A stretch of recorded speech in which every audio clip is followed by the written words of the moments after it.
France Info, 17h, 20h, Catherine Potier. Retour au sport dans une minute et le fil info de 18h50. Tout de suite, Frédéric Beniada.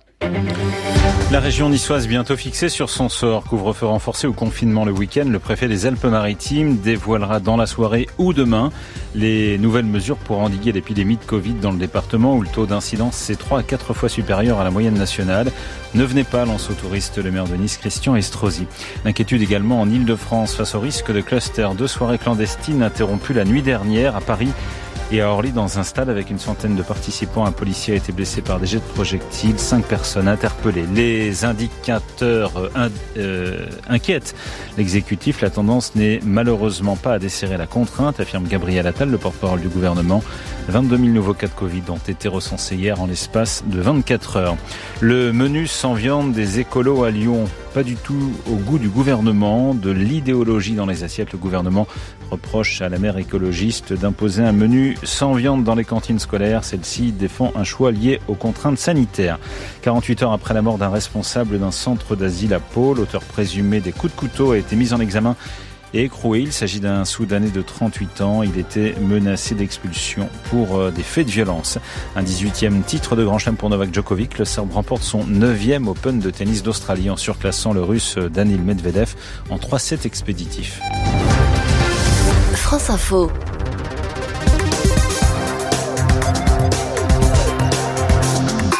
Cédric Guilloux, toujours à mes côtés. Jean-Pierre Blimaud vient de nous rejoindre. Bonsoir Jean-Pierre. On va commencer avec le football, hein, Cédric. C'est bientôt fini à Lorient. Oui, il reste 10 secondes, Catherine, dans le temps réglementaire de cette partie. Lille mène sur le score de 3-1 à Lorient. C'est une victoire très importante qui se profile pour les Lillois qui, du coup, reprendraient la tête du classement de la Ligue 1 avec 58 points devant Lyon, 55 points. 3e, le Paris Saint-Germain. 4e, Monaco.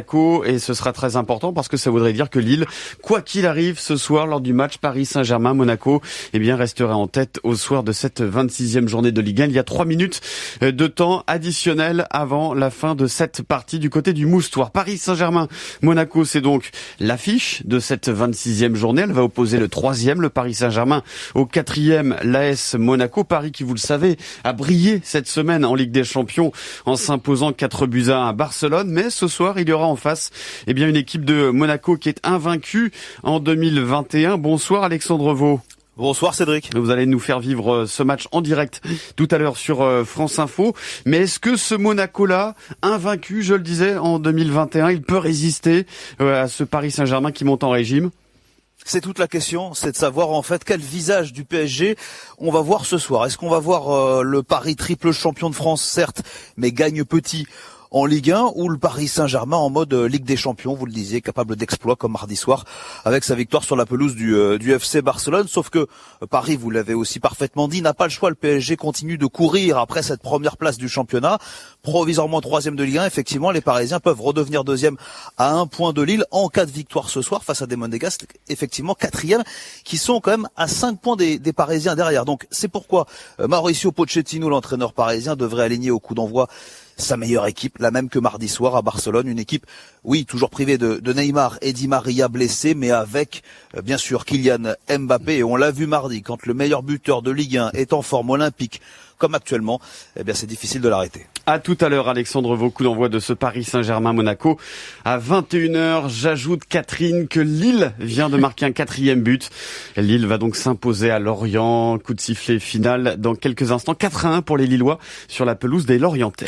Allez, on parle du biathlon. La France termine les championnats de France avec 7 médailles. Les championnats du monde, oui.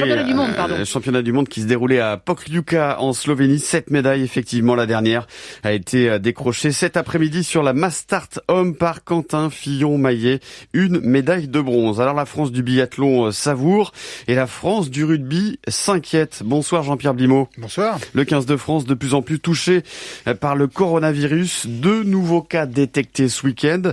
Il s'agit de Julien Marchand et d'Arthur Vincent. Alors il y aura un match contre l'Écosse dimanche prochain lors du tournoi des 6 nations qui n'est pas remis en cause. Mais Jean-Pierre, la fédération a de nouveau revu ses plans. Oui, car un 8e et un 9e cas de coronavirus ont donc été détectés ces derniers jours au sein d'une équipe de France où les cas s'accumulent. Les derniers en date, le talonneur Julien Marchand et le centre Arthur Vincent. 3 autres joueurs avaient été déjà testés positifs. Antoine Dupont l'a appris vendredi, qui avait déjà été placé à l'isolement. Mohamed Aouas et Gabin Villiers depuis hier. Et puis ajoutons à cela 2 autres joueurs, Jean-Baptiste Gros et Swan Rebadge, déclarés cas contact, qui ont aussi été placés à l'isolement. Des joueurs, mais aussi des membres du staff. Parmi ces membres, il y a le plus emblématique d'entre eux, Fabien Galtier, le sélectionneur, ainsi que 2 entraîneurs qui s'occupent des avants, Karim Ghezal et William Servat.